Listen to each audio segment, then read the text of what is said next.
Flat বা commercial space সর্বক্ষেত্রেই এটির একটি ব্যাপক ধস নেমেছে।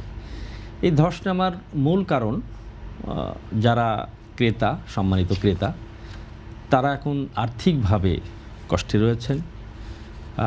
আমরা যারা আবাসন ব্যবসার সাথে জড়িত, very few percentage of peoples যারা তাদের কাছে পর্যাপ্ত টাকা রয়েছে, বাট সাধারণ মানুষ, কিছু মানুষ দেশের বাইরে শ্রম দিচ্ছেন, তারা বাংলাদেশে ছোট ছোট প্লট কিনছেন। যে প্লটের ব্যবসার সঙ্গে যারা জড়িত রয়েছে তারাও ভুক্তভোগী। আমরা যারা মধ্যবিত্তদের জন্য আবাসন গড়ে তুলি, নির্মাণ করি, তাদেরও ক্রেতা ক্রয় ক্ষমতার বাইরে এটি চলে গেছে।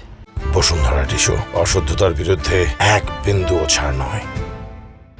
এই বাইরে চলে যাওয়ার পিছনে অনেকগুলো কারণ রয়েছে। আপনি আমাদের লায়ন এম এ আওয়াল বললেন, সাবেক সংসদ সদস্য, যে আপনার দ্রব্যমূল্যের ঊর্ধ্বগতি একটি বড় ফ্যাক্টর।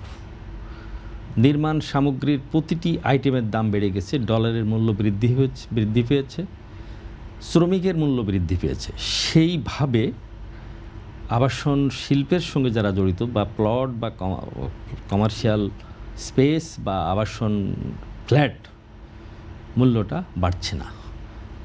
আমি ছোট ব্যবসায়ী হিসাবে আমারও প্রায় 20টা ফ্ল্যাট, একদম রেডি ফ্ল্যাট রয়েছে, বাট ক্রেতা নাই। আমি কিন্তু ইনভেস্টমেন্ট করেছি, ব্যাংকে আমাকে সুদ দিতে হচ্ছে, সুদ হার 16%, 17%, 15%। পৃথিবীর ইতিহাসে এই এত উচ্চ সুদ কোথাও আছে বলে আমার জানা নেই।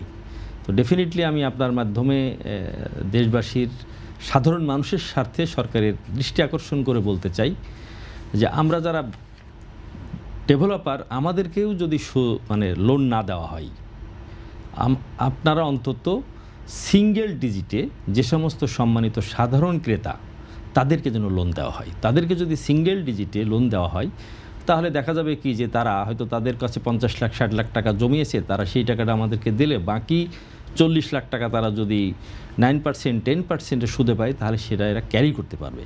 কিন্তু 15%, 16% সুদে তারা ক্যারি করতে পারছে না বলে তারাও কিন্তু ফ্ল্যাট কিনা থেকে বা প্লট কিনা থেকে বিরত হয়েছেন। এটি সরকারের দৃষ্টি আকর্ষণ করছি আমি।